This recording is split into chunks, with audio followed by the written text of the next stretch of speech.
Aloha guys, this is part one of my motivational video, but not to motivate people to feel good. Well, of course it might, but to identify what motivates people so we can really have a sense of self and other people to watch out for the good and bad. And really that's what it is. It's either you're motivated by fear or love. You know, fear is the ego, the third chakra power, when you are motivated by external sources. You know, like for example, you're afraid of death, so that's why you might not commit humane suicide if your body is in pain and it's no longer functional. Or you know, you don't believe in reincarnation, which, you know, is what I believe we are. You know, everything that is. And so people are motivated from that framework. And like if we look into like what compels these people who do shootings and whatnot, if I had to guess, I would say that in addition to suicides, is motivated by external reasons. Like a lot of times I think people commit suicide because they're around somebody and they're calling them their authority, yet that authority is failing.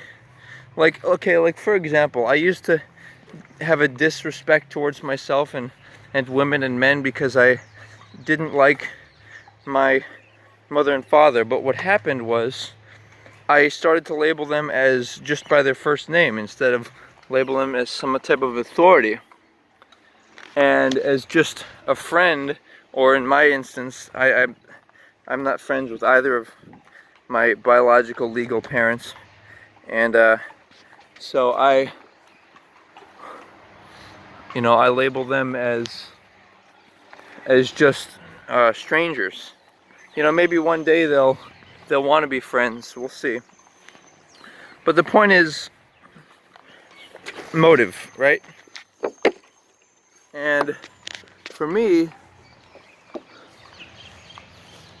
okay, like when somebody commits suicide, I think they do it for other people.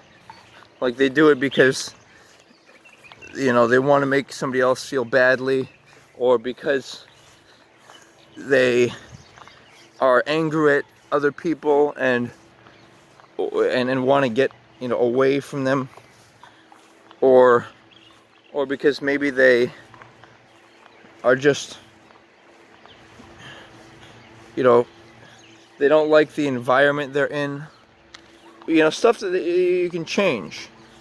I can understand if people commit suicide because it's stuff they can't change, like maybe they're, you know, no longer healthy and stuff like that, or maybe they're captured by some type of enemy, and you know, the enemy's whatever, gonna hurt them, whatever.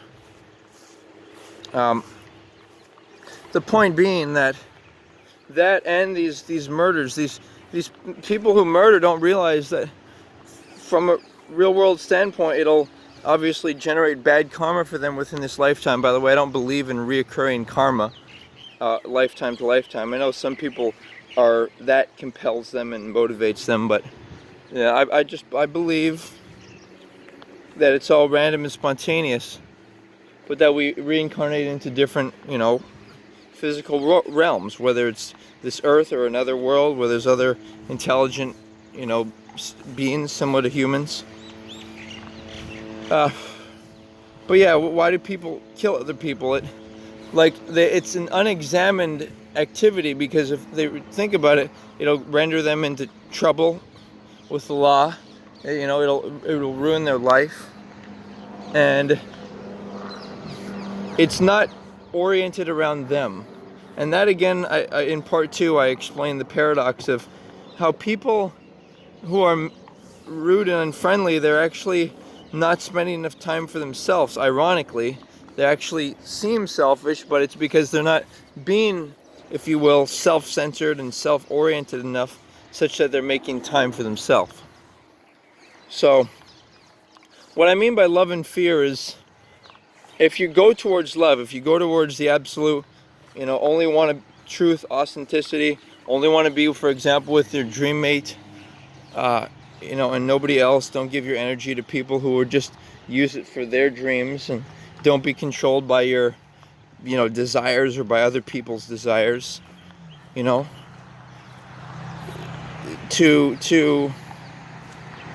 have self-control, right? That's a motivation, right?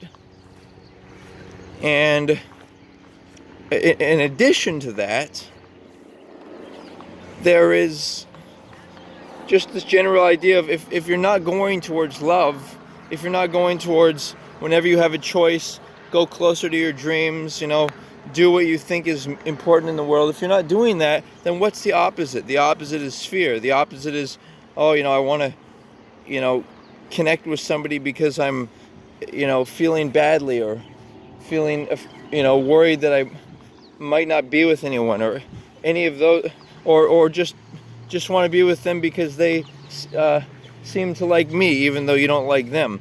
And that's why love is a science. It's calculable. It's, who are you actually? What's your quote unquote internet profile, as far as what, who are you? What's your body like? What's not leaving these things to a mystery. Obviously, those are things you might communicate later. I expressed my dating idea. It's just one casual date if you don't know each other. And furthermore, other dates if you actually do. No, I mean no other dates, because those would be romantic in that. And that's not, I think, true. I think people should only be romantic with, with the person that they love, quote unquote. And so yeah, love or fear. Thank you for considering. Aloha.